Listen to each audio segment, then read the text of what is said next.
الحمدللہ الحمدللہ الذی ذی العزت والعلا والصلاة والسلام علی سید الانبیاء شمس الضحیٰ بدر الدجا نور الہدی منبع الجود والعطا اما بعد اعوذ باللہ من الشیطان الرجیم بسم اللہ الرحمن الرحیم والسابقون السابقون صدق اللہ العظیم ان اللہ وملائکتہ یصلون علی النبی یا ایہا الذین آمنوا صلوا علیہ وسلموا تسلیما الصلاۃ والسلام علیک یا سیدی یا رسول اللہ وعلی آلک واصحابک یا سیدی یا حبیب اللہ اللہم صلی علی سیدنا و مولانا محمد معدن الجود والکرم وعلی آلہ وصحبہ وبارک وسلم۔ حمد و صلات کے بعد ماہ جمادی الثانی امیر المومنین خلیفۃ المسلمین جانشین مصطفیٰ صلی اللہ علیہ وسلم خلیفہ اول حضرت جناب سیدنا ابو بکر صدیق رضی اللہ تعالی عنہ کا یوم وصال ہے۔ اسی ماہ مبارک کی 22 تاریخ کو آپ نے وصال فرمایا۔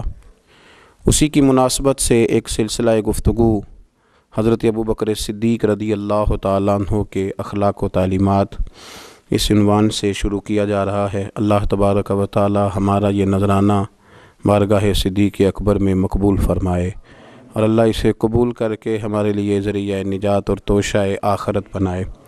حضرت ابو بکر صدیق کے بارے میں امت جانتی ہے کہ آپ سابقون الاولون میں سے ہیں۔ جن لوگوں کو قرآن مجید نے کہا والسابقون السابقون، وہ جو سبقت لے جانے والے تھے وہ سبقت لے ہی گئے، یہ سبقت لے جانے والوں میں سے ہیں۔ حضرت ابو بکر صدیق رضی اللہ تعالیٰ عنہ کے اخلاق میں، تعلیمات میں جو چیز سب سے زیادہ نمایاں ہے، جو سب سے زیادہ اعلیٰ ہے، جو سب سے زیادہ عرفہ ہے، وہ یہ ہے کہ ان کے جلووں میں، ان کے اخلاق میں نبی پاک علیہ الصلاۃ والسلام کی سیرت کا مکمل عکس دکھائی دیتا ہے۔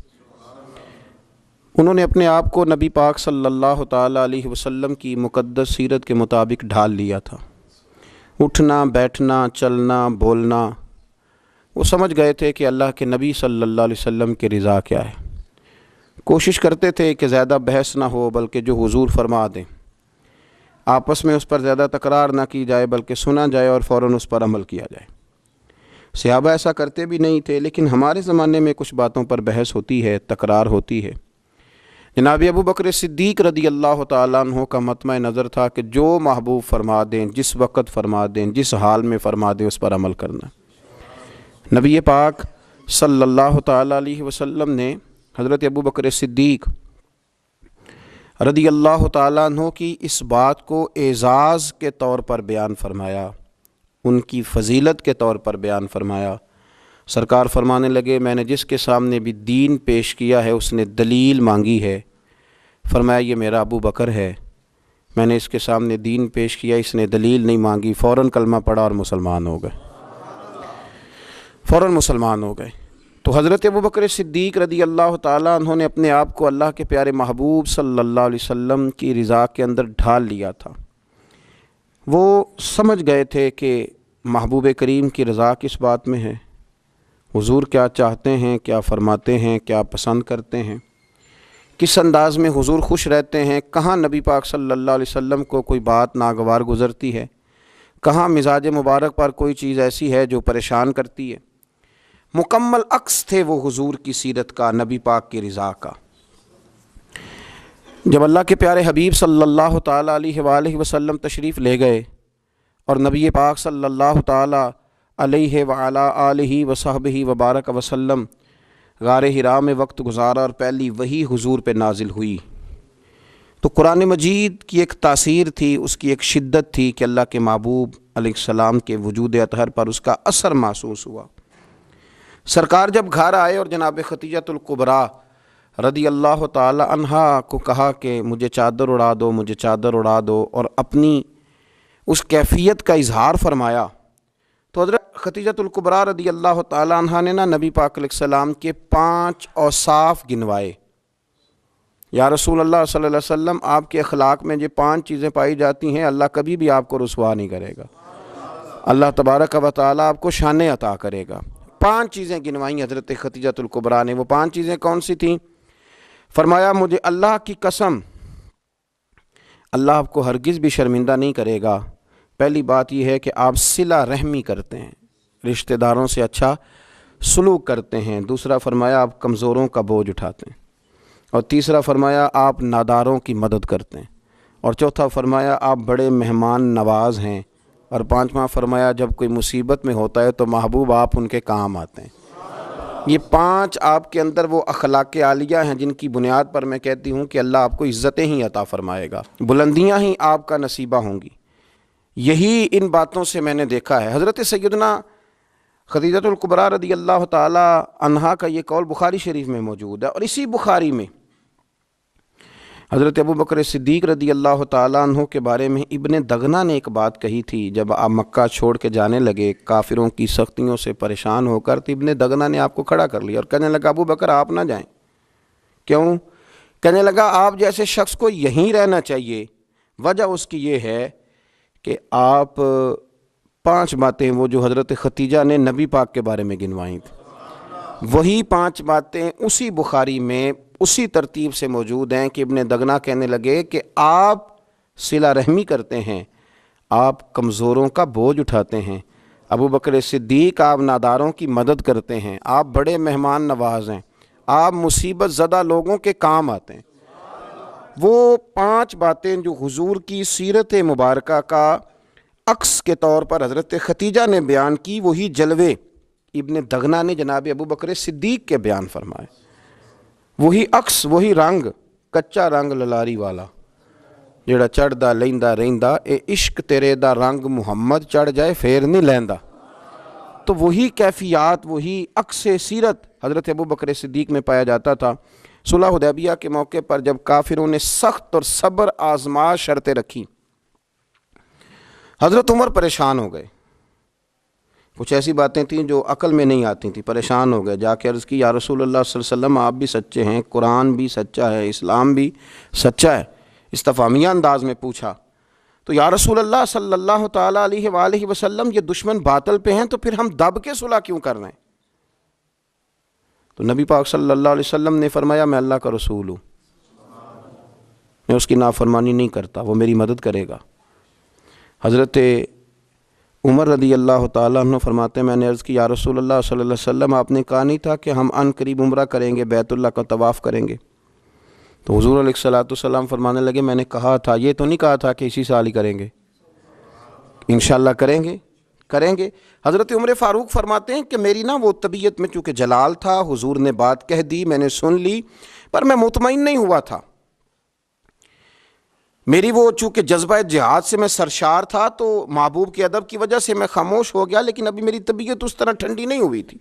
جس طرح حضرت سیدنا ابراہیم علیہ السلام نے کہا نا یا اللہ مجھے دکھا تو پرندوں مردوں کو کیسے زندہ کرے گا، تو کہا یقین نہیں کا مالک، یقین تو ہے پر اطمینان قلبی کے لیے۔ تو فرماتے میں بھی اسی طرح حضور کی بارگاہ سے نکلا اور جناب صدیق اکبر کے پاس پھر گیا، اور میں نے جا کے وہی باتیں دہرائی۔ میں نے کہا ابو بکر رسول کریم علیہ السلام بھی سچے، قرآن بھی سچا، اسلام بھی سچا، پھر ہم دب کے صلح کیوں کریں؟ آپ فرماتے مجھے اللہ کی عزت کی قسم ابو بکر صدیق نے ہی وہی جملے مجھ سے کہے جو میرے رسول پاک نے کہے تھے۔ فرمانے لگے عمر وہ اللہ کے رسول ہیں، وہ اللہ کی نافرمانی نہیں کرتے، اللہ ان کی مدد کرے گا۔ تو میں نے فوراً عرض کیا کہ نبی کریم صلی اللہ علیہ وسلم نے فرمایا نہیں تھا، حضور نے فرمایا نہیں تھا کہ ہم طواف کریں گے، بیت اللہ کا عمرہ کریں گے؟ تو جناب ابو بکر صدیق فرمانے لگے عمر حضور نے کہا تھا کریں گے، یہ تو نہیں فرمایا تھا کہ اسی سال ہی کریں گے۔ آپ فرماتے ہیں جب میری طبیعت مطمئن ہوئی، تھوڑی دیر کے بعد میں اپنے آپ کو میں نے ٹھنڈا پایا، تو میرے دل میں خیال آیا کہ عمر تو ابو بکر کے ایمان تک تو نہیں پہنچ سکتا، تو وہاں تک تو نہیں جا سکتا جو ان کا مزاج ہے، جو ان کی طبیعت ہے، اور جہاں تک وہ محبوب کی غلامی کرتے ہیں۔ دوستو عکس بنا لیا اپنے آپ کو، عکس اپنے آپ کو اس رضا میں ڈھال لیا جو نبی پاک کی رضا تھی، اپنے آپ کو وہاں لا کے کھڑا کر دیا جہاں کھڑا ہونا مدینے والے رسول پسند فرمایا کرتے تھے، اپنے آپ کو ان چیزوں کا عادی بنایا جو چیزیں میرے نبی کی چاہت تھیں۔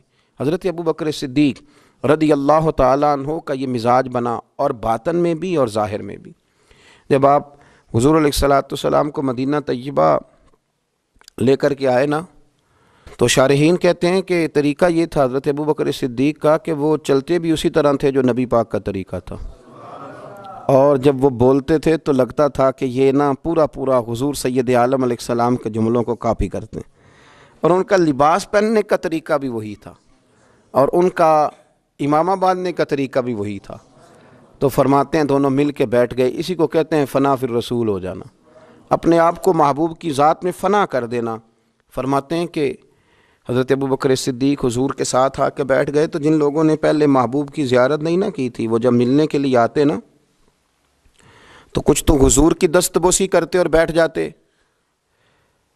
حضرت ابوبکر صدیق سے ہاتھ نہ ملاتے، اور کچھ چونکہ جانتے نہیں تھے تو وہ آ کے حضرت ابوبکر صدیق کی دست بوسی کرتے اور وہ بیٹھ جاتے، محبوب کریم تک معاذ اللہ پہنچ ہی نہ پاتے، چونکہ جلوے اس طرح پڑتے تھے، اس طرح عکس نظر آتا تھا کہ کچھ لوگوں کو غلط فہمی ہونے لگی۔ وہ حضرت ابوبکر صدیق کو ہی معاذ اللہ اللہ کا رسول سمجھ کے دست بوسی کرتے اور بیٹھ جاتے۔ جناب صدیق اکبر چونکہ عکس تھے، چونکہ نمونہ تھے، چونکہ جلوے دکھائی دیتے تھے، تو لوگوں کو پریشانی ہوئی۔ حضرت ابوبکر صدیق رضی اللہ تعالیٰ عنہ نے چاہا کہ میں کچھ ایسا کروں جس سے پتہ چلے کہ میں غلام ہوں اور یہ میرے آقا تشریف فرما ہے۔ آپ فوراً اٹھے، اپنی چادر اپنے کندھوں سے اتاری اور نبی پاک پہ یوں کر کے انہوں نے سایہ کر دیا۔ دھوپ زیادہ تھی، حضور پہ سایہ کر دیا تاکہ پتہ چلے کہ سایہ کرنے والا کوئی غلام ہے، اور جن پر سایہ کیا جا رہا ہے وہ آقا ہیں، سایہ کرنے والا غلام ہے۔ یہ رنگ اختیار کیا چونکہ وہ جلوہ تھا نا، وہ حسن تھا، وہ کیفیات تھیں، وہ اس کا پورا مزہ تھا۔ یہاں بزرگوں نے ایک اور لطیف بات لکھی ہے، وہ کہتے ہیں میرے محبوب نا بدلے بڑے بڑے بڑھا کے دیتے ہیں، وفاؤں کا اجر بڑا شاندار دیتے ہیں۔ حضرت صدیق اکبر نے تھوڑی دیر کے لیے اللہ کے رسول پر چادر کا سایہ کیا تھا، محبوب کریم نے قیامت تک کے لیے ان کی قبر پہ اپنے گنبد کا سایہ کر دیا، قیامت تک سایہ کر دیا ہے ان کے گنبد پر۔ جو وہاں جائے گا وہ جناب محبوب کریم پہ سلام عرض کرے گا تو پھر بارگاہ صدیقی میں بھی سلام عرض کرے گا۔ میرے عزیزو، عکس بنا لینا اپنے آپ کو، اور رسول اللہ